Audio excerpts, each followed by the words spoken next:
une aile pour la foi et une aile pour la raison, et qu'il devait absolument s'appuyer sur les deux.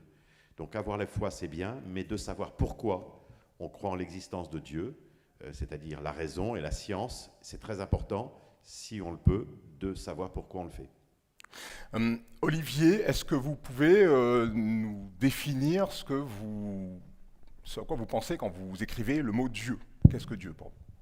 Alors, quand on parle de Dieu, on parle dans ce livre de Dieu à minima. C'est-à-dire qu'on parle simplement d'un être transcendant à notre univers, qui est non temporel, non spatial et non matériel, et qui a eu la puissance de tout créer et de tout régler pour que les atomes puissent être stables, pour que le soleil puisse exister, et qu'à la fin, l'homme puisse advenir.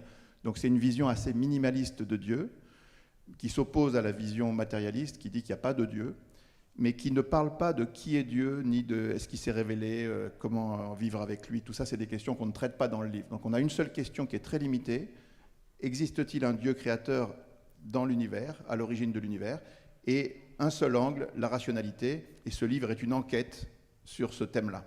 Alors, c'est très vrai pour la première partie du livre, dont on va parler, qui parle effectivement des conditions de la création, de notre réalité. Est-ce que dans la deuxième partie du livre, où vous parlez de la figure de Jésus, où vous autopsiez un miracle qui est un miracle catholique, où vous parlez du peuple juif, est-ce que c'est pas une façon de limiter ce Dieu dont vous parlez à un Dieu judéo-chrétien? Alors non. En fait, encore une fois, ce livre ne parle ni de foi ni de religion. Alors, c'est vrai qu'on aborde des thèmes qui sont en rapport avec la foi et la religion, mais la raison est très simple, c'est que quand vous faites une enquête comme Colombo, Sherlock Holmes, vous allez regarder les preuves scientifiques, vous allez regarder s'il y a des empreintes digitales, de l'ADN, des téléphones mobiles, mais vous allez aussi regarder toute une série d'autres choses, des anomalies, des choses que les gens ne peuvent pas savoir, des incohérences. Et donc, c'est ça qu'on a recherché. Les 2/3 du livre sont sur la science, mais il y a une partie qui rappelle qu'il y a d'autres types de preuves, bien évidemment, et que ces preuves, si vous voulez, sont des anomalies de l'histoire. On a cherché les anomalies les plus flagrantes, celles qui, à notre avis, ont beaucoup de mal à pouvoir être expliquées sans surnaturel. On va y revenir tout à l'heure. Longtemps, la science a posé un regard sur le monde qui prétendait pouvoir se passer de l'existence de Dieu. On va voir que c'est moins vrai aujourd'hui. À quel moment, Michel-Yves, selon vous, ça a basculé? Alors, il y a eu une révolution au début du XXe siècle, une révolution tout à fait extraordinaire. Et cette révolution, elle a pris place après environ 350 ans où les découvertes ont semblé vouloir contester la foi. Tout le monde connaît, alors si on se place en 1500, tout le monde croyait en Dieu. De manière, il n'y avait aucune autre explication valable du monde. Et puis après, vous avez Copernic, on ne va pas s'étendre, tout le monde connaît, Galilée, qui a fait un choc, Newton, qui sont les premières équations de comment marchent les planètes, Buffon, qui montre que l'âge de la Terre est très élevé, qu'il n'est pas de quelques milliers d'années, Laplace avec le déterminisme, et puis ensuite l'évolution. L'évolution aussi qui a beaucoup choqué les gens de l'époque, Lamarck, et puis Darwin, et puis on continue avec Marx et Freud. Quand on arrive en 1900, la totalité de ces découvertes scientifiques ont vraiment beaucoup choqué effectivement les gens qui avaient la foi. Elles ont fait perdre la foi probablement à pas mal de gens, et en 1900... Elles ont été combattues par l'Église d'ailleurs. Galilée en étant un illustre exemple. On se retrouve en 1900 avec une majorité d'intellectuels et de scientifiques qui sont tout à fait athées. Et alors, ce qui est très amusant, c'est qu'après ces 3-4 siècles de découverte, on va tomber sur un siècle où le pendule revient complètement dans l'autre sens, c'est de ça dont on va parler, et il va y avoir cette remontée des découvertes qui fait qu'il est impossible d'expliquer l'univers sans recourir à la nécessité d'un Dieu créateur. Donc il y a la thermodynamique, le début et la fin de l'univers, les réglages fins de l'univers, et puis le passage de l'inerte au vivant. Donc cette révolution, elle date du début c'est le XXe siècle. Alors cette révolution... Peut-être on peut préciser quand même que dans toute la descente, il n'y a aucune découverte qui va en réalité contre la croyance en Dieu. C'est juste qu'il y avait 3 choses. Ça choquait les gens parce que ça remettait en cause leur vision du monde. Ça permettait que la science, ça montrait aussi deuxièmement que la science commençait à répondre à des tas de questions auxquelles on n'avait jamais eu de réponse jusque-là. Et puis, le prestige de la science était tellement fort, c'est le 3e point, la science a changé nos vies, et donc à cause de ça, le courant matérialiste qui est né de cette descente a été très fort. Alors, on va revenir sur un terme que Michel-Yves vient d'employer, qui est le terme de révolution. C'est d'ailleurs le sous-titre de votre livre, L'aube d'une révolution. À quoi pourrait, selon vous, aboutir cette révolution dont vous estimez qu'elle est en cours? Est-ce que ce serait à la fin de l'athéisme? Alors, on a un petit schéma pour illustrer ça, si vous voulez. C'est que dans le passé, si on regarde un passé un peu lointain, sur la Terre, tout le monde croyait en Dieu. Enfin, tout le monde pensait. Alors, les religions étaient différentes, très différentes, mais les athées, dans le passé lointain, étaient pratiquement inexistants.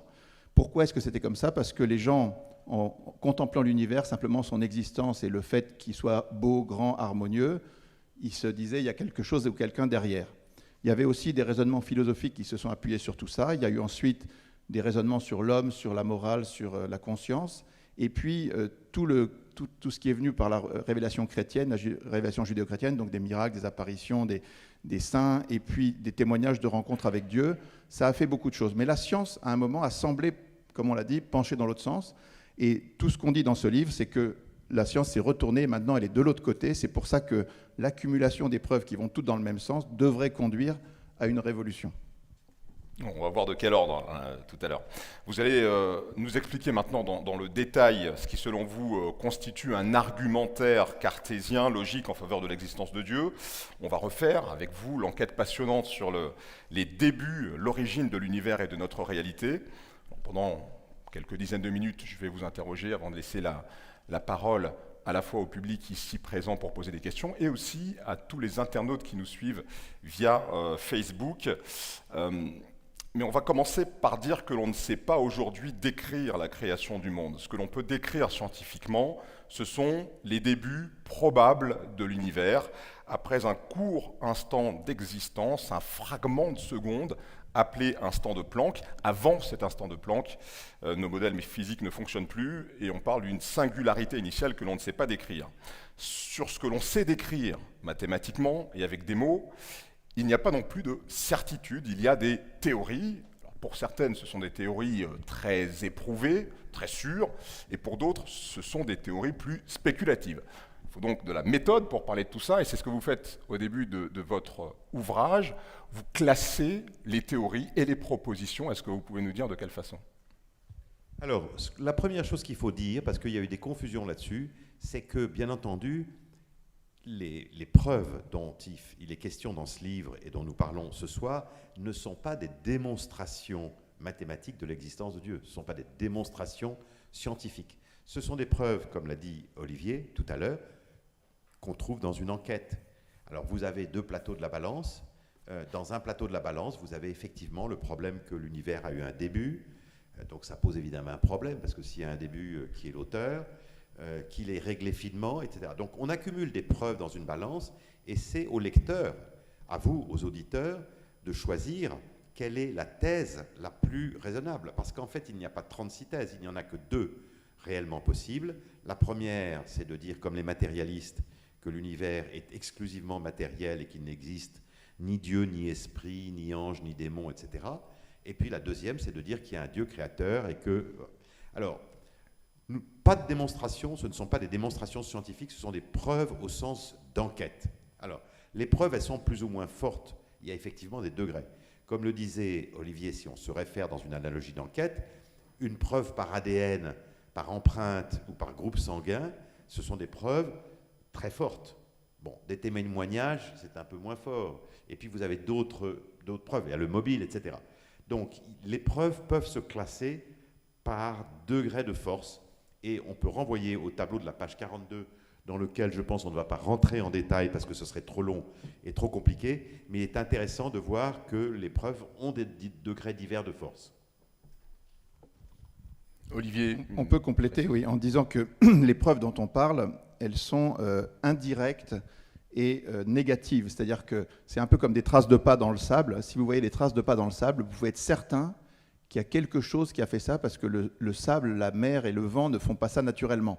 Donc vous êtes certain qu'il y a une cause à ces traces, mais vous ne pouvez rien dire de ce qu'elle est positivement. Vous ne pouvez pas dire si c'est un homme, un kangourou, un dinosaure. Donc on va arriver à la même chose avec un certain nombre de preuves. On appelle ça techniquement des preuves apophatiques, c'est-à-dire qu'elles sont négatives. Et c'est ce à quoi la science va nous conduire aux limites, effectivement, sur un certain nombre de choses, dont les 2 principaux sont le début du temps, de l'espace et la matière, qui n'est pas forcément le Big Bang, mais tout converge à dire qu'il y a un début au temps, à l'espace et à la matière. Et s'il y a un début au temps, à l'espace et à la matière, ça veut dire qu'il y a une cause dont on ne peut rien dire, mais qui est ni temporelle, ni spatiale, ni matérielle, qui a eu la puissance de tout créer et qui en plus a tout réglé pour que ça marche. Vous voyez, on est, avec ces raisonnements-là, déjà exactement dans la définition de Dieu, de la philosophie et des religions classiques. Alors on va s'arrêter justement sur cette première preuve qui est celle du commencement de l'univers. Aujourd'hui, ça a été longtemps contesté, mais aujourd'hui il y a une forme de consensus pour dire que l'univers, notre réalité, n'a pas été de tout temps. Oui, absolument. Alors c'est intéressant, ce livre est préfacé par un prix Nobel, Robert Wilson, qui est celui qui a découvert le rayonnement de fond cosmologique, c'est-à-dire ce qui a été finalement pour les scientifiques la preuve du Big Bang, c'est-à-dire un rayonnement qui a été prévu par des équations et qui a été ensuite observé exactement comme il a été prévu. Et donc ça a convaincu à peu près tout le monde dans les années 60 avec une autre preuve aussi. Robert Wilson, il dit que moi quand j'étais jeune, j'étais un peu comme tout le monde, je pensais que l'univers était stable, éternel, infini. Et ma découverte met sur la table la question de la création. C'est une question que la science ne pensait pas pouvoir toucher un jour, mais avec les découvertes du XXe siècle, en 100 ans, tout a changé. Aujourd'hui, cette question, on est obligé de se la poser. Donc, alors, la question du début, elle pose évidemment celle de ce qu'il y avait avant. Bien sûr. Qu'est-ce qu'on peut dire là-dessus de façon la plus scientifique possible? Qu'est-ce qu'on peut dire sur ce qui a précédé alors, sur le Big Bang, on peut dire 3 choses. Et les gens, d'habitude, en disent 2, mais il y en a une 3e qui est très importante. On peut dire d'abord qu'on est sûr qu'il y a eu un Big Bang. La saga du Big Bang que vous pouvez lire dans ce livre, c'est une suite de découvertes qui ne font que confirmer cette certitude que l'univers est en expansion. C'est absolument certain. On l'a théorisé, on l'a mis en équation, on l'a modélisé, on a fait des prévisions, on l'a observé. Tout le monde est d'accord. Donc il y a une expansion de l'univers. Et au début, il était très petit, très chaud, et c'était un point certainement. Même si on ne peut pas aller complètement dans la première seconde du Big Bang, on ne peut pas modéliser ça. Ce fameux instant de Planck dont je parlais. Alors l'instant de Planck, c'est encore avant, c'est 10 puissance moins 43 secondes, c'est juste avant. Donc le premier point, c'est qu'on est sûr qu'il y a un Big Bang. Le deuxième point, c'est qu'effectivement, il y a des incertitudes ou des méconnaissances, peut-être à jamais, sur ce qui se passe avant l'instant de Planck. Peut-être qu'on ne le saura jamais. Mais il y a un troisième point qui est très important, c'est que malgré cette incertitude, on peut affirmer que le temps, l'espace et la matière ont eu un début. On peut l'affirmer de bien des manières. On peut l'affirmer par des déductions et par des inductions de la science. La science, on va en parler un petit peu, par la thermodynamique, par la cosmologie, par le Big Bang, mais aussi par les mathématiques, la physique et même la rationalité au sens large. Tout converge pour dire qu'un temps infini dans le passé, ce n'est pas possible. D'ailleurs, c'est assez intuitif, si vous voulez. Tout le monde, si vous réfléchissez 2 minutes, un temps infini dans le passé, ce n'est pas possible. Voilà. Et ça, c'était des raisonnements qui existaient avant que la science le découvre, mais depuis que la science s'est prononcée sur ça, ça devient plus évident pour tout le monde. Et donc, ça pose un énorme problème parce que toutes les théories athées du monde, sans aucune exception, depuis les Grecs jusqu'au régime athée, en passant par tous les philosophes et tous les physiciens et les savants du 18e et 19e qui étaient athées, tous ont toujours pensé que le temps était infini dans le passé.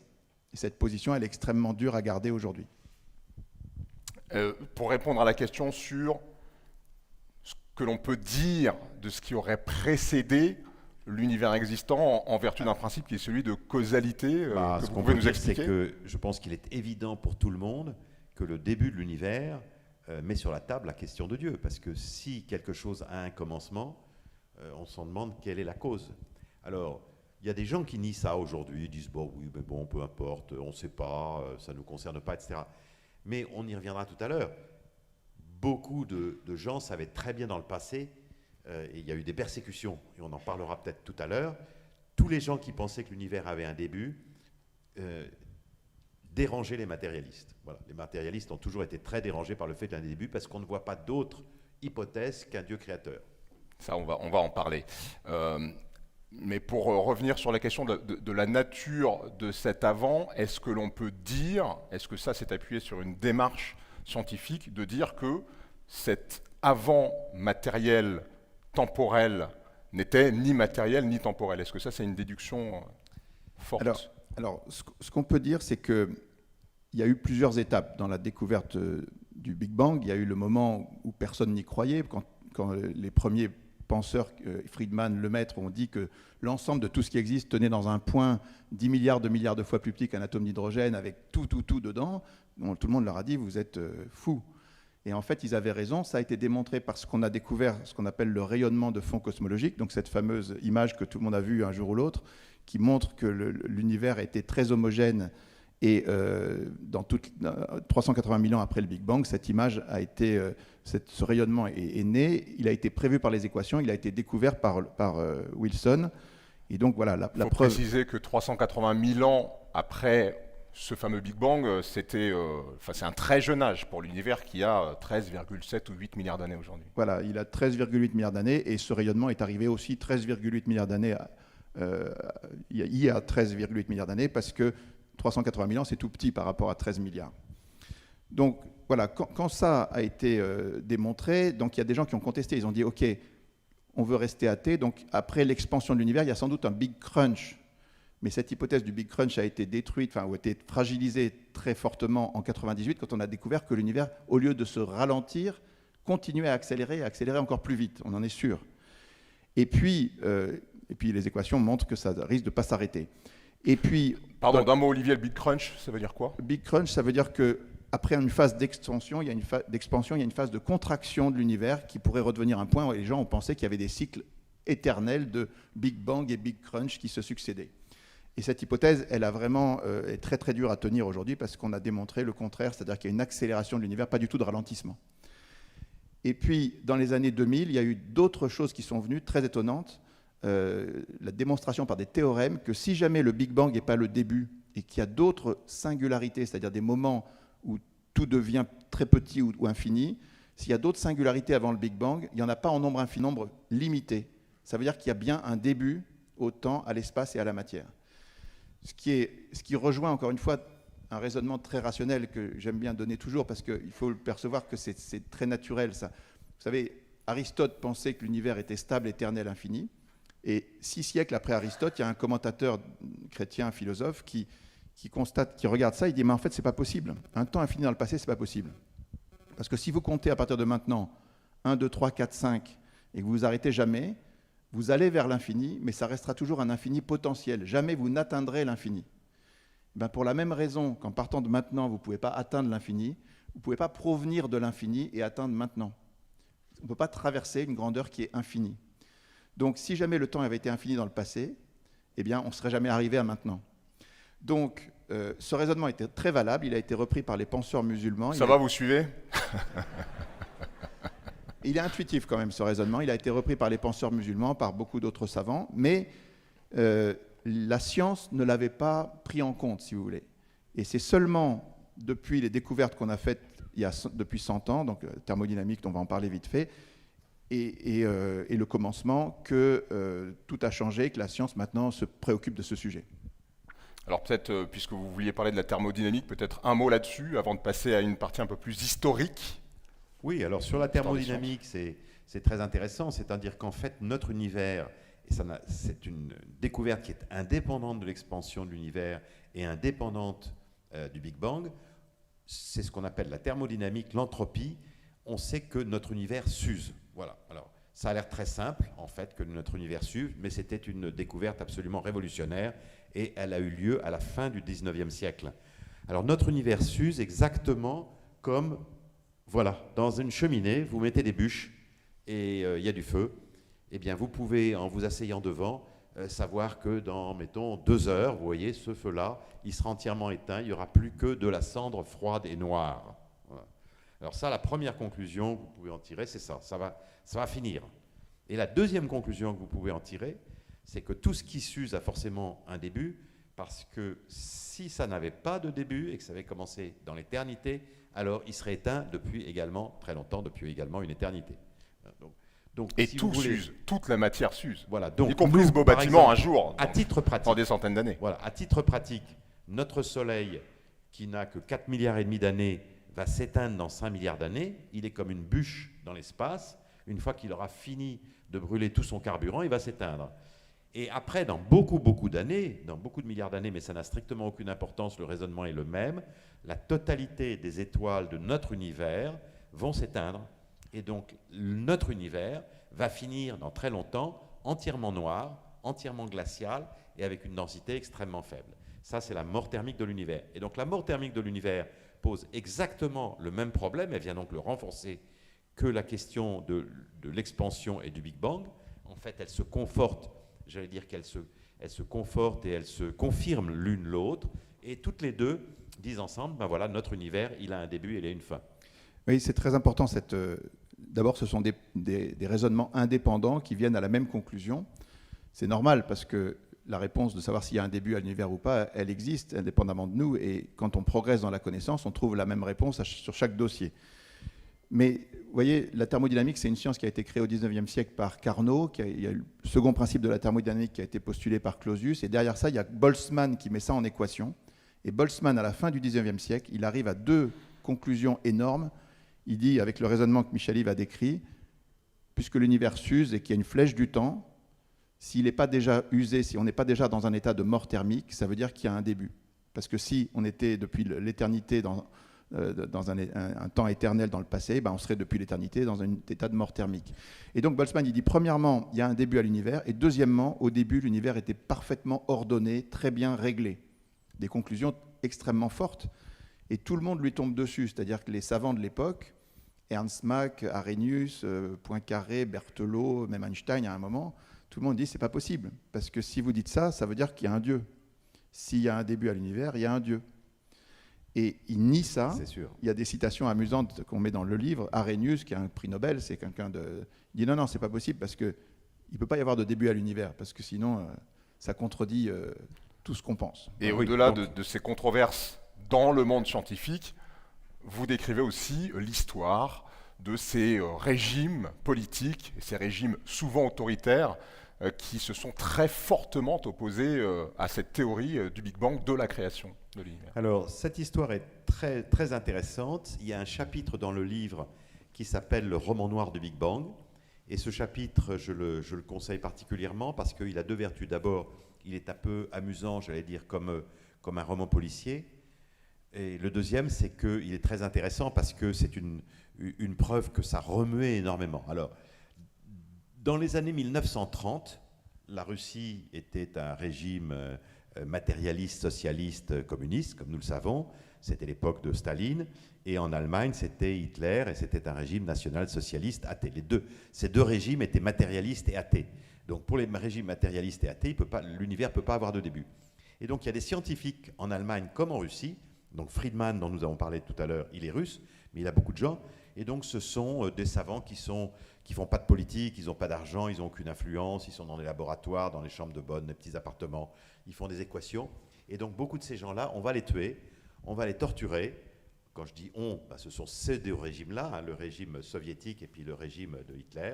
On va les tuer, on va les torturer, on va les déporter dans des camps. Et quelques-uns, heureusement, vont réussir à s'échapper, à s'enfuir, mais c'est une minorité. Et donc, voilà, vous avez ici sur ce tableau, voilà tous ces gens qui ont été massacrés simplement parce que leur tort était de dire l'univers est en expansion. Et Staline, Lénine et Hitler comprenaient très bien que si l'univers est en expansion, c'est qu'il y avait un début. S'il avait un début, c'est que Dieu existait. Et ça, ce n'était pas digérable pour eux. Qui ont été tués ou qui ont dû fuir. Voilà. Pour certains, heureusement, tous ne sont pas morts. Je ne sais pas quelle page c'est dans le livre, mais c'est une des pages du roman noir du Big Bang. Est-ce qu'on peut s'arrêter un instant sur la figure d'Alexander Friedman, qui est cet éminent mathématicien russe, dont on va fêter en 2022 un anniversaire. Oui, absolument, on va en dire un mot. Alors, d'où vient cette irruption de Friedman dans le paysage scientifique? Friedman fait ce que certains pensent être la découverte la plus extraordinaire de tous les temps en sciences, c'est cette idée que l'univers est en expansion. Ce qui veut dire que simplement la métrique de l'univers, c'est-à-dire sa géométrie, est en train de croître, on ne sait pas pourquoi, mais elle grandit. Vous voyez, c'est très curieux comme phénomène. Alors d'où ça vient? Ça vient d'une révolution qui est celle d'Einstein. Einstein, au début du XXe siècle, en 1905 et 1915, il postule la théorie de la relativité restreinte et la théorie de la relativité générale. C'est un coup de génie où il dit, mais en fait, il faut tout reprendre parce qu'on pourrait imaginer que la vitesse de la lumière est un absolu qui ne peut pas être dépassé. Et si la vitesse de la lumière est un absolu, ça veut dire que le temps est relatif. il est relatif à la vitesse, et puis en 1915, il montre que que l'espace est courbé par les masses. En tout cas, il théorise tout ça, il le met en équation, et assez rapidement, il y a des confirmations, c'est-à-dire que dès 1919, Eddington, dans une éclipse de soleil, repère que la lumière qui vient des étoiles qui sont derrière le soleil est déviée exactement comme le disent les équations d'Einstein. Et donc c'est complètement stupéfiant. Assez vite, en plus, Einstein reçoit le prix Nobel, non pas pour ça, mais pour l'effet photoélectrique en 1920. Donc Einstein arrive avec une théorie qui est révolutionnaire, incroyable, qui pose des équations qui parlent de l'ensemble de l'univers pour la première fois. Donc ça fait naître une science qui s'appelle la cosmologie. Et Einstein fait une petite erreur, c'est-à-dire que dans ses équations, il rajoute une constante parce qu'il voudrait que l'univers soit stable. Et là, il y a un grand génie, effectivement, des mathématiques qui s'appelle Friedman, qui, il y a exactement 100 ans, enfin, il y aura exactement 100 ans le 1er décembre, écrit un article dans la revue de physique allemande où il dit « Non, les équations d'Einstein sont instables ». Alors, il faut comprendre que lui, il a 26 ans, il a écrit un article dans la plus grande revue de mathématiques du monde à 16 ans, donc c'est vraiment un génie. Et à 26 ans, il est un des 4 ou 5 personnes sur la planète qui comprend les équations d'Einstein. Et il comprend qu'elles sont stables parce qu'Einstein a rajouté sa constante, non pas de manière un peu curieuse, comme un stylo que vous mettriez sur la pointe, si vous voulez. Une moindre fluctuation, un moindre frémissement fait tomber dans un sens ou dans l'autre. Donc il dit les équations sont instables, ça veut dire que l'univers est forcément en expansion. Et ça, c'est quelque chose d'un tremblement de terre, si vous voulez. Et 5 ans après, l'abbé Lemaître, qui est un prêtre belge, mais qui est un grand physicien aussi, fait exactement la même découverte, sans connaître, à l'époque il n'y avait pas Internet, donc il ne connaît pas du tout ce qu'a fait Friedman, et il fait les mêmes découvertes sur l'instabilité des équations et l'expansion de l'univers. Alors tout le monde trouve que c'est impossible, incroyable. Y compris Einstein, qui s'oppose à cette conclusion, qui découle pourtant de ces équations. Exactement. Jusqu'à ce que, 2 ans après, Hubble découvre que non seulement notre galaxie n'est pas la seule, qu'il y a d'autres galaxies plus loin, mais en plus qu'elles s'éloignent de nous d'autant plus vite qu'elles sont loin. Donc c'est exactement le modèle qu'avaient prévu les Friedman et Lemaître dans la réinterprétation des équations d'Einstein. Et donc voilà, derrière ça, il y a d'autres choses, effectivement, avec les prévisions par les équations du rayonnement de fond cosmologique, des abondances et plein de choses qui font qu'au bout d'un moment, on sera convaincu que c'est vrai. Et aujourd'hui, très important, il y a 100 ans, personne ne savait ça. Aujourd'hui, tout le monde est d'accord. Il n'y a aucune contestation. Tout le monde dit qu'il y a un Big Bang et une expansion de l'univers. Donc c'est une révolution conceptuelle qui a des implications énormes qu'on n'a pas encore mesurées dans le grand public. Voilà, et on peut dire d'un mot que Friedman a une fin tragique et un peu mystérieuse. Voilà. Alors, beaucoup de gens pensent qu'il a été assassiné par le KGB. Il est monté dans une montgolfière pour faire une expérience. Gamow, qui est son ami et son élève, prétend que le KGB a surgonflé sa montgolfière pour qu'il meure de froid en haut. Il revient, donc il est très très malade, il meurt très vite.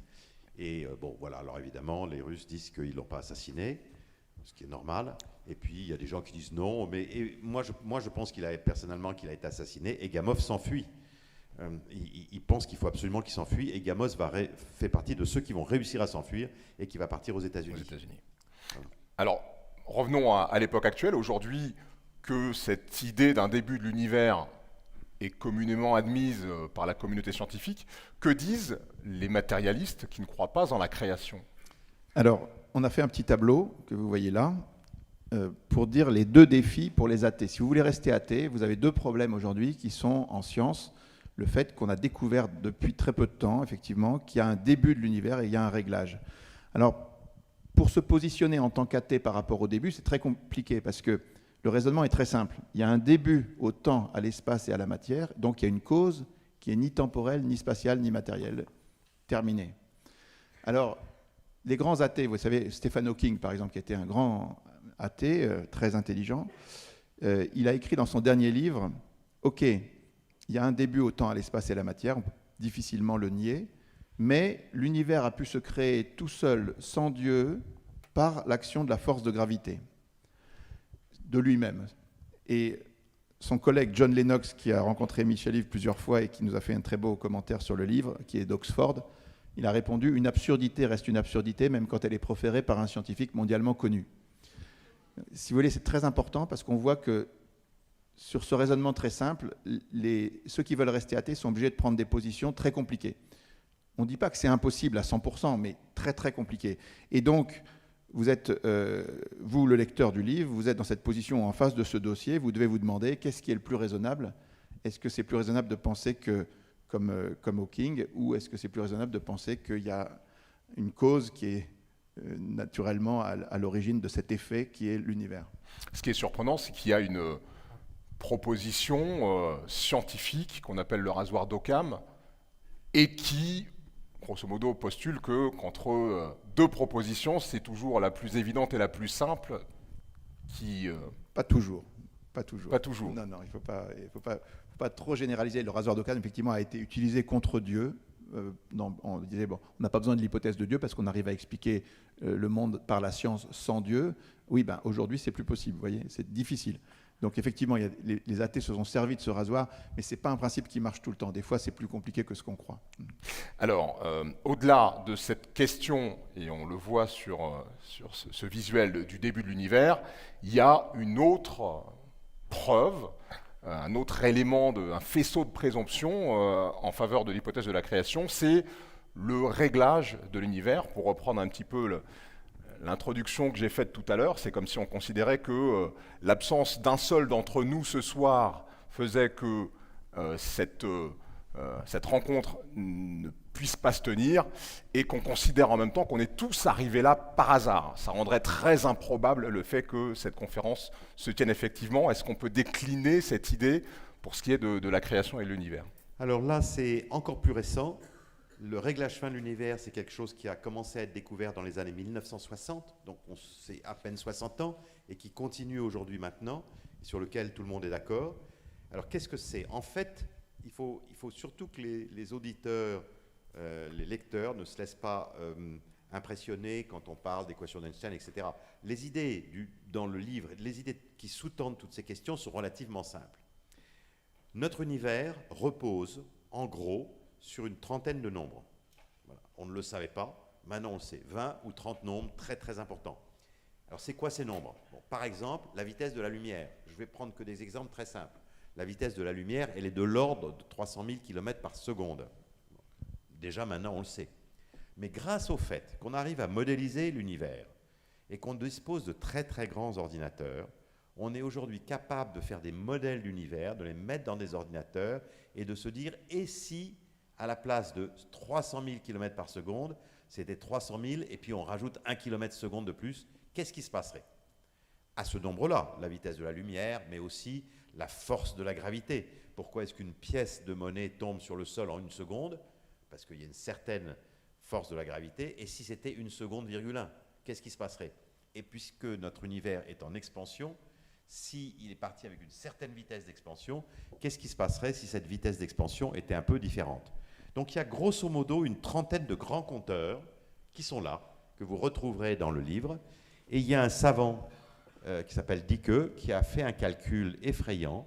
C'est que si la 15e décimale, c'est effrayant la 15e décimale, un numéro de sécurité sociale, c'est 12 chiffres. Donc il faut en rajouter encore 3. Donc si on modifiait la dernière décimale, la 15e décimale de la vitesse d'expansion de l'univers, en 1 de plus, l'univers n'existerait pas parce qu'il serait complètement dilué, et 1 de moins, il serait retombé dans le Big Crunch sur lui-même. Donc, notre univers est réglé sur 30 nombres qui, chacun d'entre eux, sont réglés de façon extraordinaire. Alors ça, c'est aussi fort, c'est aussi quelque chose qui est complètement indépendant de la thermodynamique, c'est complètement indépendant du début de l'univers. Nous pouvons affirmer, et d'ailleurs tous les savants, même les matérialistes, sont d'accord, que notre univers est réglé d'une façon avec une précision absolument inouïe. Ça c'est très important. C'est effectivement, c'est quelque chose qui, à 60 ans, personne ne savait. Aujourd'hui, tout le monde est d'accord. Donc l'univers, c'est un peu comme à 747 que vous voulez faire décoller. Vous avez 30 cadrans devant vous. Il faut régler chacun sur le nombre précis, dans une fourchette très très fine, parfois même à 120 derrière la virgule. Il faut régler les choses de manière faramineuse. Et si vous ne faites pas ça, l'avion ou l'univers se crache. Voyez ? Et donc ça pose d'immenses questions, d'autant que ça a été renforcé par des considérations sur la biologie, qui sont aussi de l'ordre du réglage fin, parce qu'on peut peut-être aller vite sur la biologie, mais en gros, dans le passé, on pensait qu'on passait de l'inerte au vivant de manière assez simple, parce qu'il y avait une génération spontanée, et ou alors des molécules qui se frottaient dans un petit étang chaud, comme dit Darwin, et on arrive à faire du vivant. Et en fait, on s'est rendu compte que ce n'est pas du tout ça. Pour passer de l'inerte au vivant, il faut... Tout ce qui est vivant sur la Terre est composé de cellules, c'est-à-dire que de bactéries jusqu'à l'homme, en passant par toutes les plantes et tous les animaux, ce sont des cellules, c'est-à-dire qu'il y a de l'ADN et des protéines et un ribosome. Et donc, l'ADN, c'est un langage qui est né tout seul à partir des lois de l'univers sur la Terre il y a 3,8 milliards d'années, qui code tout le vivant et qui a été parfait dès le début, et qui est technologiquement une prouesse hallucinante. Si vous voulez, c'est 44 trillions de fois plus dense en information que la puce électronique la plus performante qu'on fait aujourd'hui sur la Terre. Vous vous rendez compte ? 44 trillions, ça veut dire 44 000 milliards de fois plus précis, plus dense que ce que l'homme peut faire aujourd'hui. Donc c'est une technologie hallucinante qui est née toute seule. Alors ça pose une immense question. Et derrière ça, il faut que pour qu'une cellule existe, la moindre cellule, c'est-à-dire le moindre être vivant qui interagit avec l'extérieur et qui se reproduit, il faut qu'il y ait au moins 200 types de protéines différentes. Et pour en faire une seule protéine par hasard, il faut plus que la durée de l'univers. Donc ça pose des questions énormes qui sont résolues uniquement par l'idée qu'il y a un réglage absolument fou des constantes aussi, des lois de la biologie, comme il y avait des constantes des lois qui sont inconnues pour l'instant, mais dont on est sûr qu'elles sont totalement improbables et qu'il y a des réglages complètement fous. Alors, écoutez, moi je vous recommande beaucoup ce chapitre sur le passage de l'inerte au vivant, parce que pour moi, c'est l'un des plus forts, c'est l'un des plus extraordinaires. Pas uniquement, j'ai envie de dire. Pas uniquement parce que les matérialistes ont une réponse à cette question du réglage fin, c'est le multivers. Parce que si on estime que le réel est composé d'une multitude, milliards de milliards de milliards de milliards de milliards d'univers, eh bien là, la statistique donne une chance au hasard. Exactement, on reprend ce schéma. Vous avez vu dans ce schéma, donc le début, ça a été quelque chose qui était corrélé par différentes sciences, thermodynamique, cosmologie, Big Bang, tout ce que vous voulez, et rationalité, mathématiques, physique. Et puis le réglage, c'est le deuxième caillou dans la chaussure des matérialistes, avec, pareil, deux propositions. Donc il faut d'abord dire constater, tout le monde est d'accord, qu'il y a un réglage complètement fou des données de l'univers et des lois de la physique et de la biologie, tout le monde est d'accord. Donc il faut trouver l'explication. Quelle est l'explication ? Alors il y en a deux. Il y a une explication des croyants qui dit que Dieu a tout réglé, comme dit la Bible, avec mesure, nombre et poids. Il a voulu que ça soit viable, ce qui est très logique. Vous savez, Einstein fait une phrase un peu dans ce sens-là. Il dit « Tout homme sérieusement impliqué en science finira par découvrir qu'un esprit supérieurement intelligent, infiniment plus grand que celui de l'homme, se manifeste dans les lois de la nature. » C'est exactement ça. C'est une phrase que les Bogdanov aimaient bien répéter, mais elle est très forte parce qu'elle dit exactement la logique de ce réglage. Alors, si vous ne croyez pas en Dieu, ça c'est l'hypothèse avec Dieu, mais si vous ne croyez pas en Dieu, si vous refusez Dieu, alors ça doit être le hasard qui explique tout ça. Mais les chiffres d'improbabilité sont tellement énormes qu'il faut qu'il y ait un nombre hallucinant d'univers côte à côte, qui soient créés par une machine à créer des univers dont on ignore tout, et que les univers créés fassent varier un petit peu les constantes dans une plage d'ailleurs bien réglée, pour que ça marche. Alors, pour vous donner une idée de ce que ça représente, les chiffres qui sont donnés par les scientifiques, les hypothèses en physique seulement, il faudrait qu'il y ait 10 puissance 500 univers. Et en biologie, c'est encore pire, c'est 10 puissance 340 000 univers, pour que ça puisse se faire par hasard. C'est pas exclu. Alors non, c'est pas exclu. Simplement, il faut essayer de réaliser ce que ça veut dire. Alors, quand on dit 10 puissance 500, par exemple, c'est la théorie des cordes. Vous savez, il y a des milliers de scientifiques qui travaillent là-dessus aujourd'hui. Alors, quand on parle de multivers, en général, on vous montre une image comme ça, où il y a une dizaine de multivers. Vous voyez, des bulles d'univers qui sont créées, on ne sait pas comment, mais qui sont créées. Mais 10 puissance 500 multivers, ce n'est pas cette image. Pour faire comprendre ce que ça veut dire, il faut réaliser que 1 milliard, c'est beaucoup, 1 milliard. Si on vous demande de compter jusqu'à 1 milliard en prononçant un chiffre à chaque seconde, jour et nuit, il va vous falloir plus de 30 ans. Donc si vous devez compter jusqu'à 1 milliard de milliards, il vous faudra 2 fois la durée de l'univers. Et si vous devez compter jusqu'à 1 milliard de milliards de milliards, il vous faut 2 milliards de fois la durée de l'univers. Et pour que vous compreniez ce que c'est que 10 puissance 500, c'est 10 000 milliards de milliards de milliards de milliards de milliards de milliards. Vous voyez, là, on n'a fait que la première phrase. Donc, ce que les athées doivent croire, si vous voulez être athée et croire au multivers, vous êtes obligé de croire qu'il existe au minimum, simplement pour la physique, sans regarder même la biologie, plus compliquée, que ces univers-là, ce nombre d'univers-là, existent vraiment quelque part. Voilà, donc vous avez le droit de croire ça, mais après, c'est à vous de sous-peser la crédibilité de cette preuve, cette hypothèse. Qu'est-ce qui est le plus raisonnable? Voilà, il faut penser qu'est-ce qui est le plus raisonnable. Alors je vais avoir une petite pensée très rapide pour tous nos internautes et simplement dire à mes amis de la technique que le réglage du code de cette tablette n'est pas super fin, mais si je tape par hasard, je pense que je vais mettre au moins 2 mois à pouvoir la débloquer. Donc simplement, si on peut me la débloquer, ça facilitera tout à l'heure les échanges avec nos amis internautes. Voilà pour la parenthèse qui est fermée. Merci beaucoup. Je voudrais qu'on parle maintenant du principe anthropique fort, qui est un principe que vous défendez dans ce livre, et qui est sans doute un peu plus contestable. En tout cas, on va voir ce qu'il en est. Alors ce principe anthropique fort, il postule que l'univers aurait une finalité, et que cette finalité serait nous, les hommes. Eh bien, écoutez, en fait, finalement, on revient, il n'y a que 2 thèses. On revient toujours à la même chose, il n'y a que 2 thèses possibles. L'univers est entièrement matériel et Dieu n'existe pas, première possibilité. Et deuxième possibilité, Dieu existe, il a voulu l'univers, c'est lui qui l'a créé. Dans ce cas-là, il est absolument normal de voir que tout converge vers lui, y compris les réglages fins et le début de l'univers, la thermodynamique et l'apparition du vivant. Donc en fait, pour nous, oui, il y a un principe anthropique fort qui n'est pas une preuve absolue de l'existence de Dieu, c'est notre jugement, bien entendu, mais après, les auditeurs, les lecteurs se feront leur jugement à eux. Pour nous, oui, il y a un principe anthropique fort. Alors, ceci dit, quand même, pour préciser le débat qui a existé, c'est entre un principe anthropique fort et faible. Qu'est-ce que ça veut dire? Les gens qui disent, qui sont tenants du principe anthropique faible, ils disent, OK, il y a des réglages, mais si on peut se poser la question de ces réglages, c'est normal, parce que si ces réglages n'étaient pas là, on ne serait pas là pour en parler. Vous voyez? Si jamais les choses étaient réglées autrement, il n'y aurait pas d'homme, donc on ne se poserait pas la question. Donc si on peut se poser la question, c'est uniquement parce que ces réglages existent, donc il n'y a pas de question à se poser. Et en fait, à mon avis, c'est une démission de la raison, c'est quelque chose qui ne va pas. Et on peut prendre une petite analogie pour vous le montrer.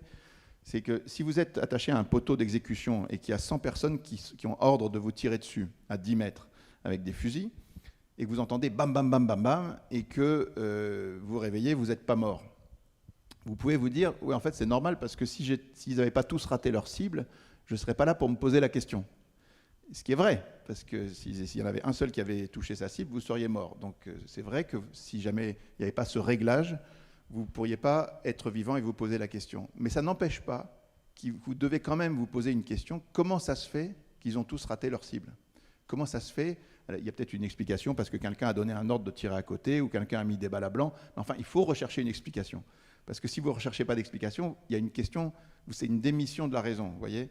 Donc, quand on est devant une telle accumulation d'improbabilités, il est nécessaire à un moment de se demander quelle est la raison, quelle est l'explication. Et si vous ne la cherchez pas, vous êtes dans le principe anthropique faible, mais à mon avis, ce n'est pas raisonnable. Après, le fait d'estimer que l'homme est la finalité est une démarche qui est quand même très anthropocentrée. On ne sait pas s'il n'existe pas dans l'univers de formes de vie encore plus complexes que nous.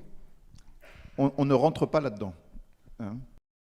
On ne rentre pas dans ces sujets, ouais. Parce que, en fait, ce n'est pas nécessaire pour notre... Vous savez, l'exercice qu'on a fait d'enquête sur une douzaine de questions indépendantes, un exercice qui consiste à éliminer toutes les questions qui ne sont pas discriminantes. Quand vous faites une enquête, vous cherchez uniquement les éléments qui vont vous permettre de trancher dans un sens ou dans l'autre les thèses. Donc, quand il y a des questions compliquées, comme l'existence des extraterrestres ou d'autres questions comme ça ne fait pas partie du livre, parce que vous pourriez répondre oui ou non, ça n'aurait aucun impact sur l'existence de Dieu. Voyez. Donc, on a éliminé les questions qui n'ont pas d'impact, on a retenu que les questions sur lesquelles on peut trancher. Alors, je voudrais qu'on s'arrête un instant sur le chapitre du livre consacré à Kurt Gödel. Moi, c'est un chapitre qui m'a passionné pour plusieurs raisons. D'abord, parce que je connaissais mal le personnage et que je connaissais mal aussi sa discipline, c'était un logicien, il faisait de la logique. Est-ce que vous pouvez nous expliquer ce que c'est? Et qui était ce monsieur? Alors, c'était d'abord un très grand mathématicien et logicien, c'est-à-dire qu'il utilisait ce qu'on appelle la logique modale, c'est-à-dire que c'est une discipline particulière des mathématiques. Et en fait, Gödel a fait une révolution conceptuelle en 1931. C'est un petit gamin. Et à l'époque, tous les mathématiciens cherchaient à trouver ce qu'ils appelaient la solution finale, c'est-à-dire à démontrer que dans l'univers, on pouvait tout démontrer dans un système logique, on pouvait tout démontrer. Et Gödel pose un théorème qui dit exactement l'inverse et que tout le monde admet très vite, qui dit qu'au contraire, dans un système logique, il y a forcément des propositions qui échappent aux démonstrations, qu'on appelle en gros les axiomes, et qui sont nécessaires.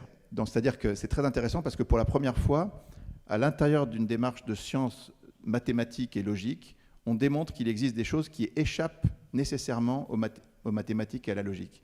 Et c'est très amusant parce que c'est un peu ce que fera la mécanique quantique aussi, quand elle montrera qu'à l'intérieur d'expériences physiques, on peut démontrer qu'il existe forcément une réalité au-delà de la physique. Donc la science moderne, très important, la science moderne démontre qu'il existe un au-delà de la science, nécessairement, dont elle ne peut rien dire positivement, sauf une seule chose, c'est qu'il existe. Et c'est comme ça que le début de l'univers, c'est pareil, ça démontre qu'il existe quelque chose avant, mais dont on ne peut rien dire, sauf que ça existe, il y a forcément une cause. Le réglage, ça démontre qu'il y a une intelligence ou quelque chose qui a provoqué ça, dont on ne peut pas dire grand-chose, sauf que c'est nécessairement vrai. Voilà, donc on a des situations nouvelles, et Gödel a fait ce théorème d'incomplétude qui a été une révolution conceptuelle très importante, mais il a fait dans une deuxième partie de sa vie quelque chose de très compliqué.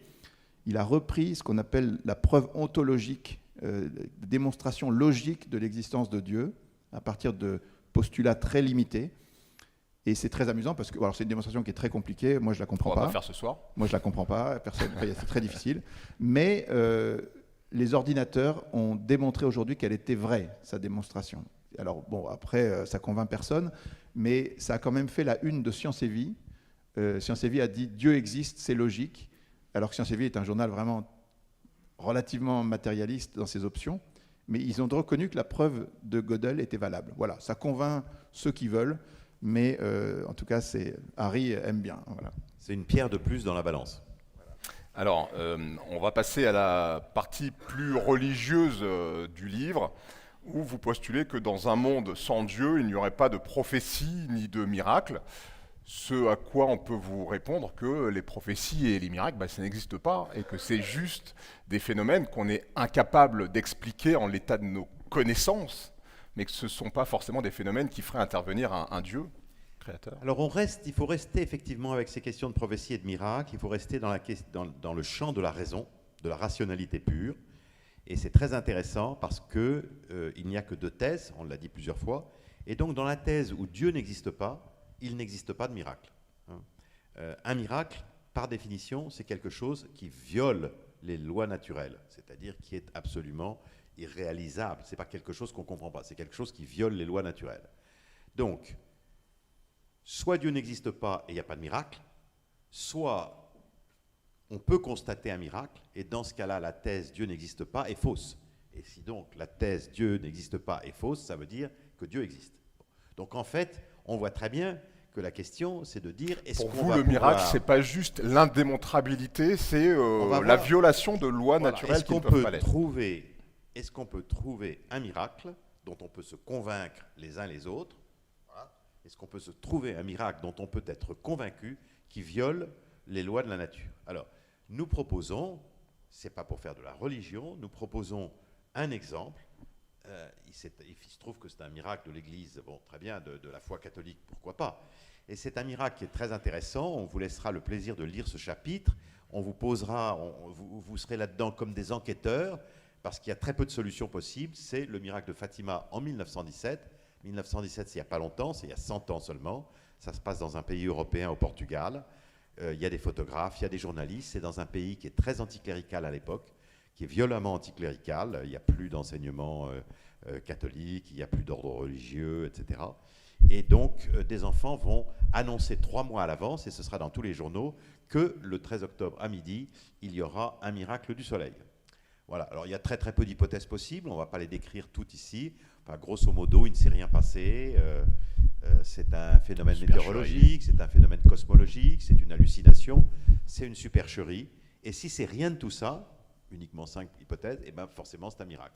Donc on voulait, je pense que c'est aussi très intéressant, il y a plein d'articles de journaux, c'est assez amusant d'aller et puis de se trouver sa propre solution. Parce que si on est matérialiste, on ne peut pas clore le chapitre, il faut trouver, il faut dire, ben voilà, moi je crois qu'il s'est passé ça. Alors ça, c'est très intéressant ce que dit Michel-Yves, parce que beaucoup de gens nous ont reproché, ils ont dit, mais pourquoi vous mettez un chapitre sur Fatima dans ce livre? Alors l'explication, c'est celle que Michel-Yves vient de donner, mais ce qui est intéressant, c'est qu'à chaque fois, on retourne la question en disant, quelle est votre explication à vous de ce qui s'est passé? Regardez le dossier. Michel-Yves, il a quelqu'un qui récemment disait ça, il dit, tiens, je vous propose un petit jeu, dites-moi quelle est votre explication rationnelle. Et en fait, il n'y en a jamais. Oui. Les gens ne nous répondent pas sur ce sujet, c'est très drôle. Les gens disent, mais qu'est-ce que vient faire un chapitre sur un miracle dans le livre de la science? C'est pas normal, etc. C'est complètement illogique, c'est comme un cheveu sur les yeux. Mais on répond aux gens, mais écoutez, proposez-nous une explication rationnelle. Il n'y a pas beaucoup d'explications possibles. Merci, écrivez-nous, qu'est-ce que vous trouvez? Il faut quand même reconnaître, avoir l'humilité de se dire que la raison ne résout pas tout aujourd'hui. Peut-être que dans 200 ans, il y aura des réponses rationnelles à des phénomènes qu'on est incapable d'expliquer aujourd'hui. Écoutez, on est aujourd'hui chacun, quand on se positionne face à l'existence de Dieu, nous avons deux plateaux de la balance, voilà, qu'on l'a montré il y a 2 plateaux de la balance. Vous mettez les arguments en faveur de l'existence de Dieu, ceux en faveur de son inexistence, et chacun se détermine. Mais moi, je pense qu'on a mis une pierre de plus avec Gödel, avec ses démonstrations mathématiques, et je pense que le miracle de Fatima vient rajouter un élément de plus dans un plateau de la balance. C'est notre avis. Mais après, chacun, naturellement, est libre. Non, mais souvent, il y a des gens qui nous disent, finalement, un miracle météorologique, quelque chose de bizarre dans le soleil, pourquoi pas? Mais la question qui vient derrière, c'est comment vous expliquez que 3 enfants illettrés de 10 ans ont prévu 3 mois à l'avance le jour, l'heure, le lieu de ce miracle que jamais personne n'a vu dans l'histoire? Donc c'est ça qui donne à penser. Et qui a été observé par des dizaines de milliers de personnes, puisqu'il y avait des dizaines de milliers de personnes. Il y avait entre 50 et 70 000 personnes. Alors juste pour la petite histoire, et se faire des anecdotes amusantes, nous on n'a retenu que 6 hypothèses possibles, et il y a des gens qui nous disent, vous avez oublié l'hypothèse des Martiens. C'est les Martiens qui sont venus faire une sorte de pyrotechnique dans le ciel. Bon, alors, très bien par exemple. Et puis il y a quelqu'un d'autre qui nous a écrit, mais vous avez oublié l'hypothèse du démon. Alors je lui ai répondu, je lui ai dit, écoutez monsieur, si le démon est venu faire effectivement quelque chose dans le ciel, ça c'est possible, mais dans ce cas-là, si le démon existe, alors Dieu existe aussi. Parlons un peu de Jésus, parce que vous consacrez aussi un chapitre du livre à la figure de Jésus.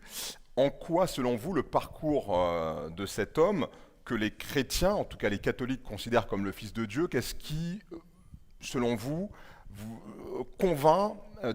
peut convaincre des personnes non croyantes de la dimension divine de ce personnage, un personnage qui, historiquement, a existé, là-dessus il n'y a pas de doute. Alors, Jésus, c'est la personne qui a eu le plus d'influence sur l'histoire de l'humanité, sans aucune comparaison, si vous voulez. Il a divisé l'histoire en 2. D'un bout à l'autre de la planète, on rédige des contrats, on signe des actes de mariage, de naissance en référence à sa date de naissance à lui, 2022, voilà.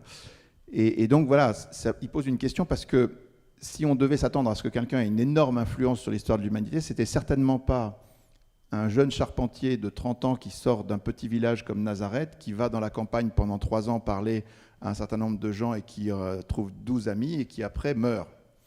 Une histoire comme ça, il n'y a aucune raison que ça fasse floresque, si vous voulez, qu'il se passe quelque chose derrière. Et donc, c'est un peu comme toutes les enquêtes, vous devez vous poser la question, comme dans le cas de Fatima, vous devez vous demander, est-ce que dans le cas de Fatima, vous avez 2 hypothèses? Dieu existe, et dans ces cas-là, la Sainte Vierge a pu apparaître peut-être à des enfants en leur donnant un truc surnaturel, mais si Dieu n'existe pas, vous expliquez comment? Ben là, c'est pareil. Si Dieu existe, qu'il ait un rapport avec ce Jésus, tout devient relativement cohérent, si vous voulez. En tout cas, c'est peut-être dur à croire, mais en tout cas, c'est cohérent. Par contre, si Dieu n'existe pas, l'histoire de cet homme défie toutes les lois de l'histoire et de la sociologie et de tout ce que vous voulez. C'est très dur de trouver une explication rationnelle. Et puis en plus, il a dit à un moment, le ciel et la terre passeront, mes paroles ne passeront pas. Et alors, il n'a pas pris la précaution d'écrire quoi que ce soit. Il n'a rien écrit. Il n'a fait aucune conquête, il n'a levé aucune armée, il n'a pas fait de découverte en sciences, il n'a rien fait en littérature, il n'a pas changé les lois de la cité, rien du tout. et pour que ces paroles restent, c'était compliqué. Et en fait, 2000 ans après, c'est le best-seller de tous les temps, la Bible. Et notre livre, c'est un moustique par rapport à ça, vous voyez. Donc, comment vous expliquez ça? Ça pose une question. Et chacun doit se poser la question en se demandant est-ce que c'est plus raisonnable de penser l'hypothèse Dieu existe ou l'hypothèse Dieu n'existe pas? Alors, tout au long de ces 2022 années depuis la naissance de Jésus-Christ, il y a eu un certain nombre de théories qui ont été échafaudées sur ce personnage dont, encore une fois, on ne doute pas de l'existence historique. Certains l'ont décrit comme un sage, comme un fou, comme un aventurier, comme un prophète, comme le Messie humain du peuple juif, et enfin pour nous, comme le Fils de Dieu. Alors dans votre livre, vous faites un exercice assez amusant. Vous invalidez, avec quelques arguments rationnels, les 5 premières propositions. Alors si on peut faire un petit jeu de dire avec un argument pourquoi, selon vous, ça ne peut pas être qu'un sage. Alors, un sage, c'est Renan qui l'a dit, un grand historien. Il a dit Jésus est le plus grand homme de tous les temps, mais ça n'est qu'un homme, c'est un grand sage. Voilà. Pourquoi est-ce que ça n'est pas un grand sage? Parce que c'est absurde, parce qu'il a dit aux gens tes péchés sont pardonnés, parce qu'il a dit avant que Abraham ne soit, moi je suis. Abraham, il est vécu 2000 ans avant. Donc avant qu'Abraham ne soit, moi je suis, ça voulait dire qu'il vivait avant Abraham, c'est ça ce qu'il dit. Alors, dit, voilà, bon, donc, ça pourrait être un fou alors. Alors, c'est un fou. Comment est-ce que l'Évangile est considéré comme le summum de la sagesse à peu près par 2 milliards d'humains ou 3 milliards d'humains? Donc c'est un problème. Donc effectivement, le chapitre est très intéressant. Il est structuré de la même façon. Il y a plusieurs hypothèses et on essaye de les réfuter. Mais allez-y sur les autres questions. Alors l'aventurier qui aura un but politique. Oui, alors en fait, Jésus, lui, il n'a rien gagné dans ce monde à part être crucifié, et ses disciples, c'est à peu près pareil. Ils ont tous été martyrs, ils n'ont rien gagné du tout. Donc si jamais vous montez un complot pour avoir une vie comme ça ne sert à rien. Enfin, ça n'est pas très raisonnable encore. Donc, le prophète. Alors, juste, si, le complot, je voudrais quand même ajouter des choses à Olivier. C'est que le complot, si Jésus n'est pas ressuscité, il est mort. Et donc, son corps était dans un tombeau.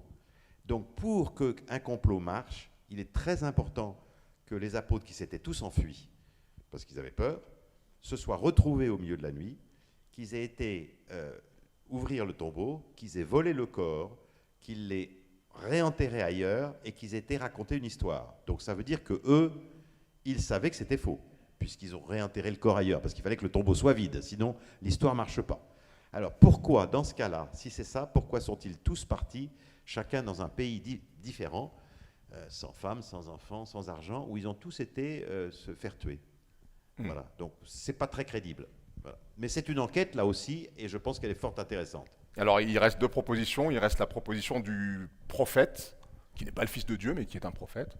Alors quelqu'un qui vient et qui dit tes péchés sont pardonnés, et qui parle et agit au nom de Dieu, parce que ce qui est très frappant, c'est que tout l'Ancien Testament définit qui est Dieu par des titres qui lui sont réservés, des prières ou des actes qui lui sont réservés, et où on lui attribue, en tout cas dans l'environnement, tout ce qui était réservé à Dieu.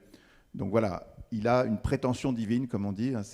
Cette petite enquête qu'on fait sur Jésus en détaillant 7 cas, en fait, elle a été initiée par C.S. Lewis au 19e siècle, enfin non, 20e siècle. C.S. Lewis, il dit il n'y a que 3 cas logiques, si vous voulez. Cet homme prétend, agit et parle comme s'il était Dieu. Donc, soit il est vraiment Dieu, soit il n'est pas Dieu, et dans ces cas-là, il n'y a que 2 hypothèses, soit c'est un fou, soit c'est un menteur. Et vous analysez ces hypothèses-là. Et donc, le fait qu'il ait eu cette prétention divine, ça invalide le fait qu'il soit un véritable prophète. En tout cas, il est prophète, mais il est plus que ça. Mais en tout cas, merci pour ces réponses. Il nous reste une grosse vingtaine de minutes que je voudrais consacrer aux questions dans la salle. Comme je le disais tout à l'heure, on est près de 250. J'imagine qu'il y a quand même quelques questions. Donc on va faire circuler dans la salle un micro. Alors, par expérience, les mains mettent toujours un peu de temps à se lever au début. Et puis quand on dit c'est terminé, il y en a 10 qui se lèvent. Alors, donc je vous encourage sur ces questions, sur ce sujet où il y a pas mal d'inconnus et de choses en tout cas à démontrer, de poser des questions. Allez-y, monsieur. Bonsoir. Je voudrais savoir pourquoi tous les scientifiques qui croient en Dieu, ils se sont tous mis d'accord de l'existence d'un Dieu unique. Pourquoi un seul Dieu, pourquoi pas plusieurs? Donc ça, c'est ma première question. Ma deuxième question, vous avez mené une enquête sur la religion catholique. Est-ce que vous avez essayé de faire pareil sur d'autres religions, l'islam par exemple? Alors, encore une fois, l'enquête qu'on a... Pourquoi est-ce qu'on a choisi aussi la Bible, par exemple? On a choisi la Bible comme sujet d'enquête parce qu'il nous est apparu que le fait qu'un peuple, tout d'un coup, un peuple de bergers, dénonce les croyances des grands empires qui l'entourent, l'Égypte, la Perse, Babylone, Rome, et en disant « vous avez tort sur Dieu, il n'y a pas de Dieu avec des têtes de chameaux qui se battent entre eux, qui sont nombreux, mais il y a un seul Dieu qui est transcendant, qui a tout créé, il y a eu un début, il y aura une fin. Il n'y a pas parmi les hommes des demi-dieux comme les pharaons ou les empereurs, ce n'est pas des demi-dieux ou des sous-hommes, ce n'est pas vrai, on est tous au même niveau. Et dans la nature, il n'y a pas de Dieu non plus. Vous voyez, le peuple hébreu, tout d'un coup, il a des prétentions très très fortes sur Dieu, le prochain et la nature, alors qu'il n'est pas du tout équipé intellectuellement pour le faire. Donc c'est une énigme. Donc ce qu'on a cherché en fait dans l'histoire, c'est ce qu'on appelle des anomalies. La science progresse en regardant les anomalies, parce que les anomalies obligent à remettre en cause les théories, si vous voulez. Donc il nous est apparu que ces cas-là étaient des cas spécialement intéressants d'un point de vue d'analyse, et que c'était très difficile à expliquer en dehors du surnaturel. C'est pour ça qu'on a choisi ces cas-là. Voilà, juste quand même sur la question, pour revenir à la question, pourquoi existe-t-il un seul Dieu et pas plusieurs? Alors là, sur le plan de la logique, si l'univers a une cause, cette cause est forcément unique. Il ne peut pas y avoir plusieurs entités. Un Dieu est un esprit. S'il existe, c'est un esprit qui est infini dans toutes ses dimensions. Il est infini dans le temps, ça veut dire qu'il est éternel. Il est infini dans le savoir, ça veut dire qu'il est omniscient. Il est infini dans la puissance, donc il est tout-puissant. Il a créé l'univers. Donc il n'y a pas de place pour plusieurs dieux. D'ailleurs, plus personne ne croit à des dieux. Ceux qui croyaient à plusieurs dieux, c'était des dieux panthéistes, c'est-à-dire des dieux qui étaient à l'intérieur de l'univers. Si on croit à un Dieu qui est extérieur à l'univers, il est forcément unique. Oui, vous voyez, ce qui est très important, c'est les premiers athées étaient des Grecs et des Romains, peu nombreux, donc Parménide chez les Grecs et Lucrèce chez les Romains. Et Lucrèce pose un principe qui reprend de Parménide, il dit « ex nihilo nihil ». Ça veut dire du néant absolu, rien peut sortir.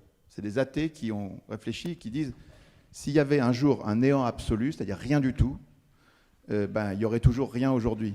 Parce que du néant, rien ne peut sortir.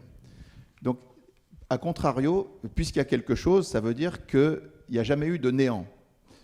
C'est-à-dire qu'il y a toujours eu quelque chose qui a existé. Et en fait, on a le choix entre deux choses. Soit la matière a toujours existé d'une manière ou d'une autre, soit, si elle a eu un début, c'est qu'il y a un Dieu, c'est la deuxième hypothèse, si vous voulez, un ou plusieurs dieux, mais à la fin, il y a forcément une cause unique. Voilà.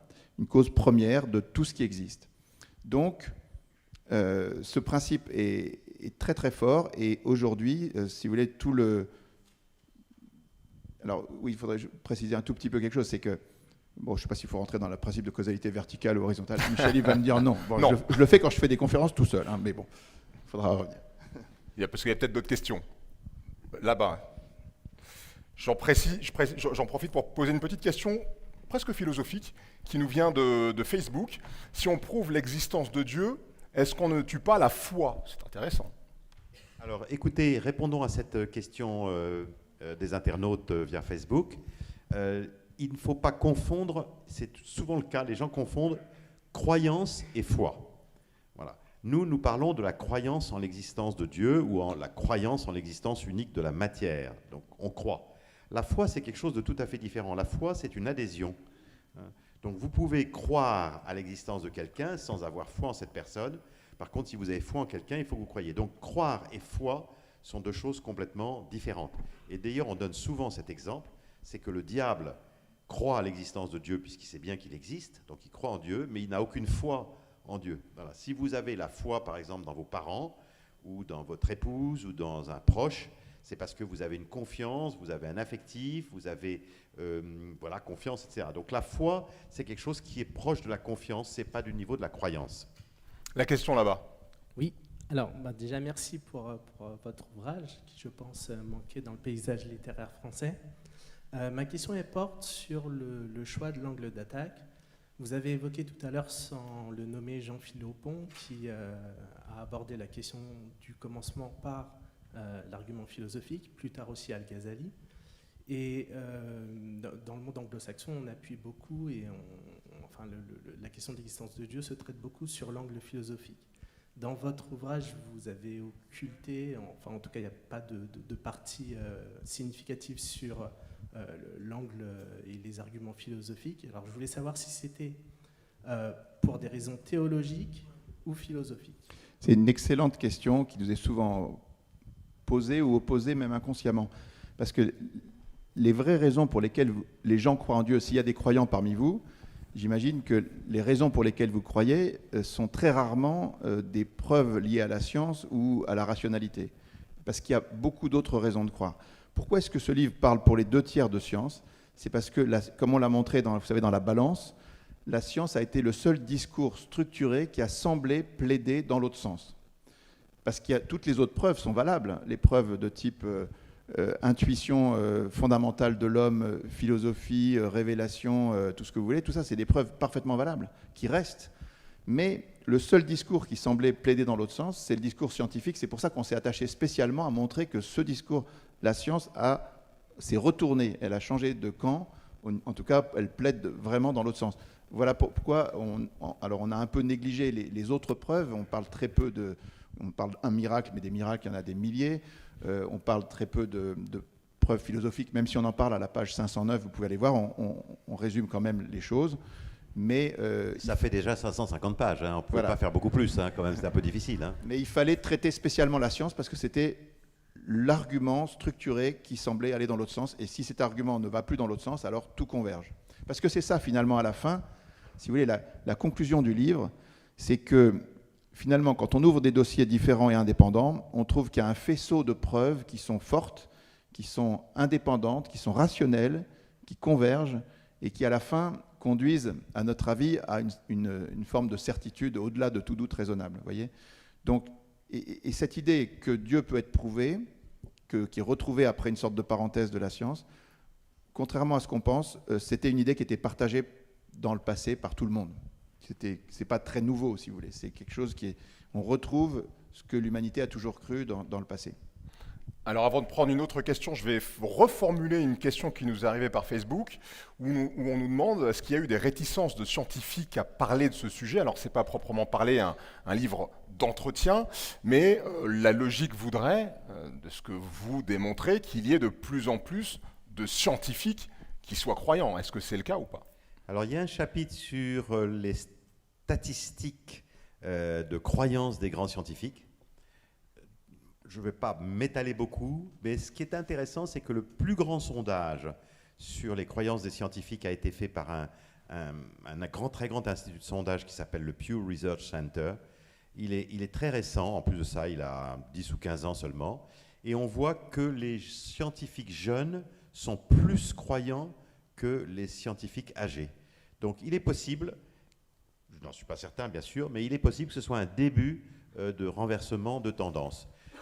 Au global, aujourd'hui aux États-Unis, 51% des scientifiques et des savants croient en l'existence de Dieu. Donc aujourd'hui, il existe, parce qu'on entend souvent dire le contraire, c'est-à-dire que non, mais ça c'est des trucs d'idiots, la plupart des savants sont incroyants. Non, aux États-Unis, c'est pas vrai. Aux États-Unis, qui est le pays le plus avancé sur le plan scientifique, 51% des savants sont croyants en Dieu. Il y a quelque chose de très important, c'est la démarche de Wilson. Vous voyez, Wilson était non-croyant, agnostique, enfin plutôt tendance athée, et il dit voilà. Wilson, prix Nobel, qui a préfacé le votre prix ouvrage. Nobel qui a préfacé effectivement le livre, et il dit j'ai fait cette découverte et je reconnais aujourd'hui qu'effectivement dans mon silo, c'est-à-dire sur la question unique que je regarde, effectivement, si vous croyez à la tradition judéo-chrétienne, à la Genèse, ça colle parfaitement. Mais si vous regardez les choses sous un seul angle, sur un seul domaine, et c'est ce qu'il veut absolument faire, il veut rester absolument physicien et que sur ce domaine, vous pouvez toujours imaginer qu'il y a une hypothèse, quelque chose que vous n'avez pas vu, et donc c'est moins sûr. Or, le véritable argument, c'est le faisceau de preuves indépendantes. Donc les scientifiques aujourd'hui, souvent, sont dans un seul domaine qui scrutent de manière tout à fait spécialisée, Et quand vous allez... Alors, la plupart des questions qui sont étudiées en sciences, si vous faites de la mécanique des fluides, de la résistance des matériaux, ça n'a aucun impact sur Dieu. Il y a quelques petits domaines qui ont un impact sur Dieu. Et on a dans le livre des dizaines et des dizaines de citations de scientifiques qui, à l'intérieur de leur science, sont amenés à parler de Dieu comme au moins une hypothèse très sérieuse.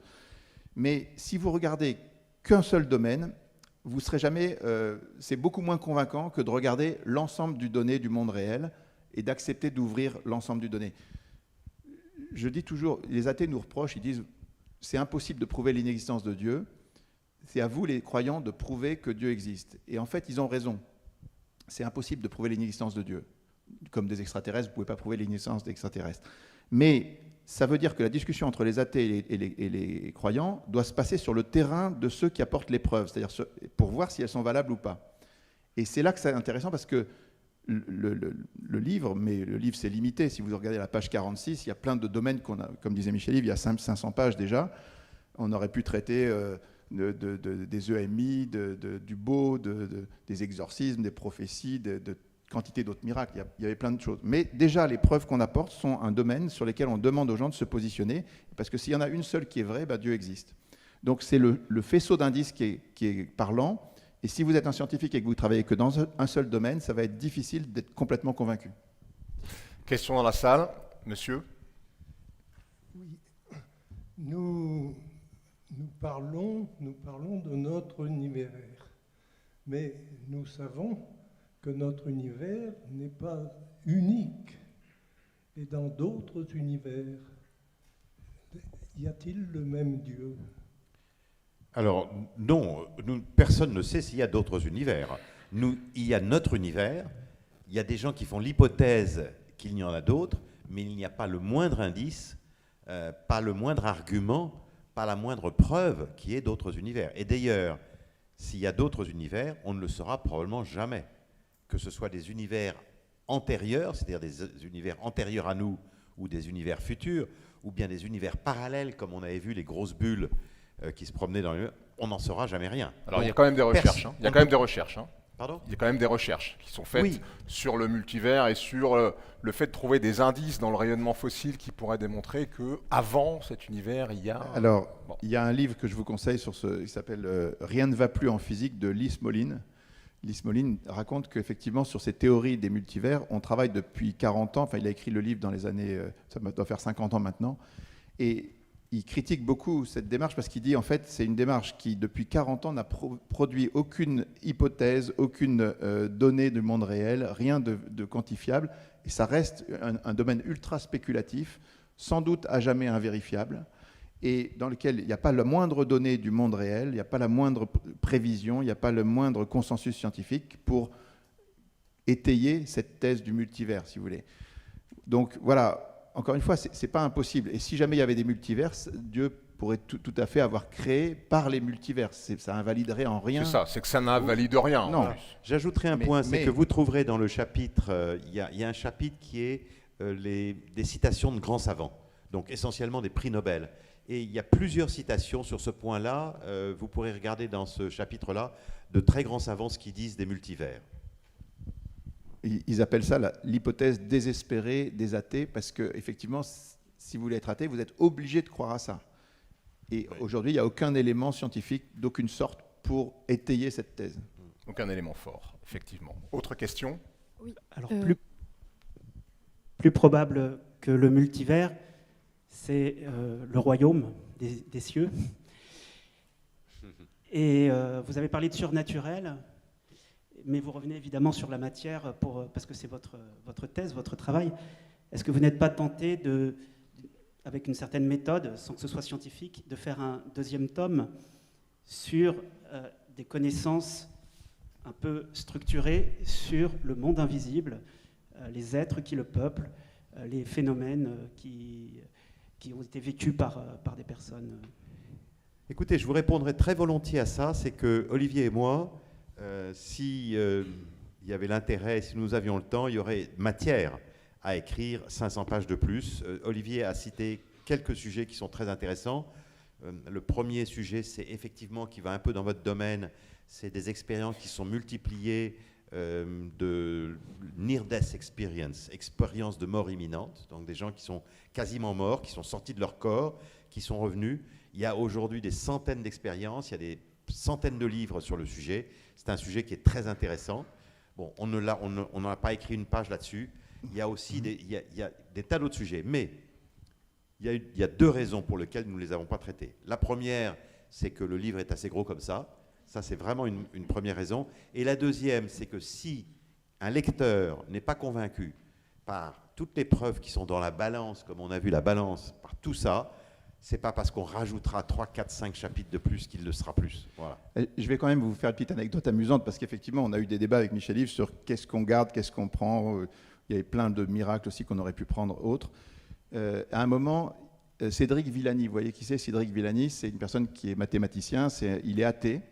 Et il discutait avec je ne sais plus qui exactement, et à un moment, quelqu'un lui dit, il affirmait une position athée, et à un moment, il y a quelqu'un qui lui dit Ramanujan, et il répond, ah oui, là j'ai un problème. Alors, je vous dis en deux mots qui est Ramanujan. Ramanujan, c'est un mathématicien indien qui avait aucune formation universitaire, et qui a pondu 3000 théorèmes de mathématiques extrêmement compliqués, dont celui-là, qui donne la formule de pi, les décimales de pi jusqu'à l'infini. Et alors, les gens disaient, mais... alors, d'abord, les gens, au départ, ne le croyaient pas, mais maintenant, on sait que sur les 3000 théorèmes, il y en avait au moins 2800 qui étaient vrais, qui ont été démontrés des dizaines d'années après. Et il a sorti des formules de mathématiques comme ça, celle-là a été démontrée, si vous voulez. Et quand on lui demandait comment est-ce que ça se passait, il disait, c'est Dieu qui m'a donné ça. Alors... ça, c'est pareil, ça ferait un cas intéressant à examiner en plus. Comment vous pouvez imaginer que, d'un point de vue rationnel, dans la thèse Dieu n'existe pas, que quelqu'un se mette à sortir des vérités pareilles? Vous voyez? Alors, c'est un exemple de choses qu'on n'a pas traitées, mais il y en a une foultitude. Mais comme dit Michel Yves, on se disait finalement, vous savez, Jésus, il dit à un moment... même si quelqu'un ressuscite d'entre les morts, ils ne seront pas convaincus. Si on n'est pas convaincu avec une série de preuves qui sont quand même, à notre avis, très fortes, ou si vous trouvez des solutions sur Fatima ou sur d'autres choses, venez nous le dire, et puis comme ça, on fera des annexes. Voilà. Alors, on va prendre encore deux questions, parce qu'il y a une jeune femme qui lève la main depuis tout à l'heure. On prend les deux dernières questions, et puis après, on va conclure. Je voulais vous demander, est-ce que vous pensez-vous que l'histoire, elle a déjà été écrite en avance par Dieu? Et si oui, est-ce que c'est possible de le prouver pour vous? Alors là, cette question, on vous remercie, mais elle sort complètement du sujet du livre. C'est-à-dire que nous sommes là pour dire qu'est-ce qui montre, qu'est-ce qui prouve qu'il y a un Dieu créateur, ou qu'est-ce qui prouverait qu'il n'existe pas. Donc vous demandez une question sur l'histoire est-elle écrite d'avance, est-elle prédéterminée?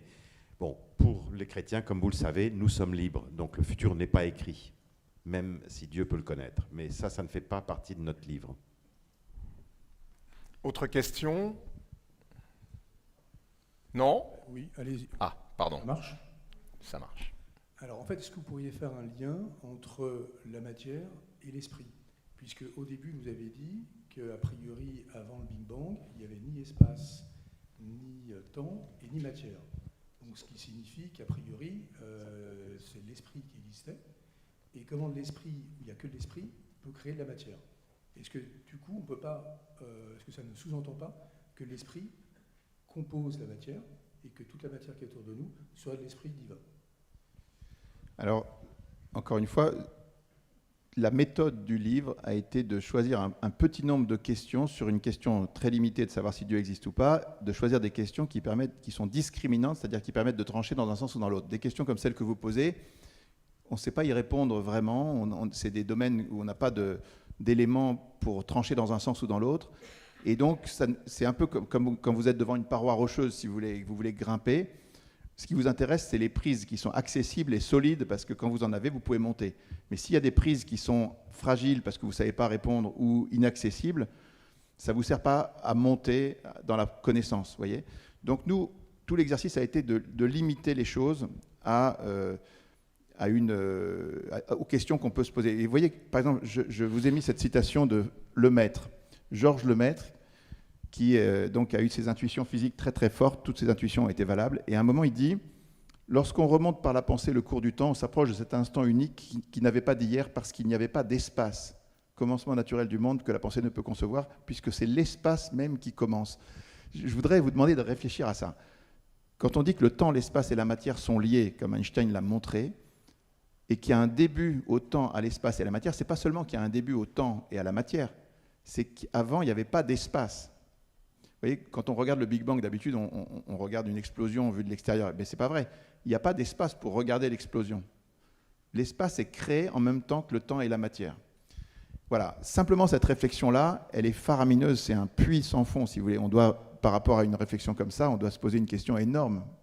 Si l'espace n'existait pas, il n'y avait pas d'espace, c'est bien qu'il y a une cause. Moi, ça me paraît complètement évident. Voyez. Alors, mais peut-être... Ce que je voulais vous dire, c'est ce qu'on veut avec ce livre. On voulait deux choses. On était très content de vendre des livres, c'était formidable. Mais plus que ça, on voudrait ouvrir un débat. On voudrait que la question de savoir si la question de Dieu est indéterminée ou pas, elle soit posée, elle puisse être échangée avec des philosophes, des scientifiques et autres au cours de débats. Parce que c'est vrai que quand vous regardez le monde, vous avez l'impression qu'il y a énormément de gens qui croient, énormément de gens qui ne croient pas, beaucoup de gens très intelligents des deux côtés. Pourquoi est-ce que nous, avec notre petit cerveau, on pourra avoir une certitude? Eh bien, c'est Newton qui nous donne la réponse. Il nous dit, lui, il disait qu'il avait fait ses découvertes parce qu'il était juché sur les épaules des géants qui l'ont précédé. Et nous, on est juché sur les épaules des scientifiques qui ont fait ces découvertes, mais aussi de tous les penseurs, de tous les philosophes, de tous ceux qui nous ont précédés, qui ont amené une accumulation de tous les témoins, des miracles et tout ce que vous voulez. Tous ces gens-là sont des géants qui nous permettent d'aller plus loin et de trouver. Et moi, petit témoignage personnel, quand j'avais 20 ans, je n'étais pas croyant, et j'étais même persuadé que les croyants étaient des gens irrationnels, et qu'ils assumaient le fait d'être irrationnels, que ça ne les gênait pas. Et la découverte que j'ai faite un peu par hasard en tombant sur des livres qui argumentaient sur les raisons de croire rationnelles, c'est qu'en fait, la rationalité, elle n'est pas du côté où on croit.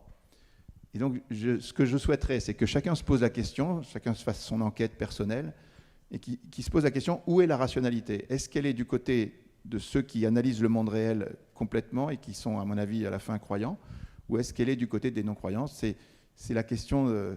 En tout cas, moi, ça a été ma surprise, et j'espère que ça sera la surprise de ceux qui liront le livre.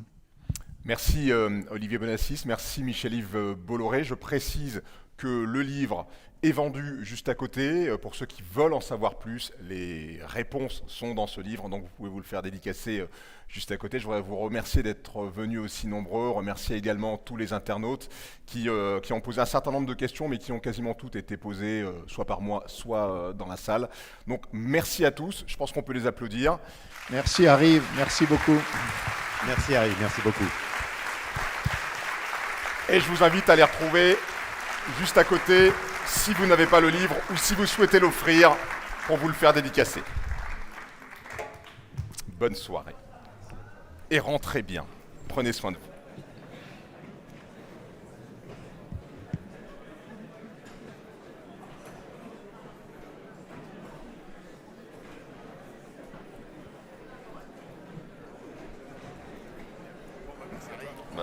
Attends.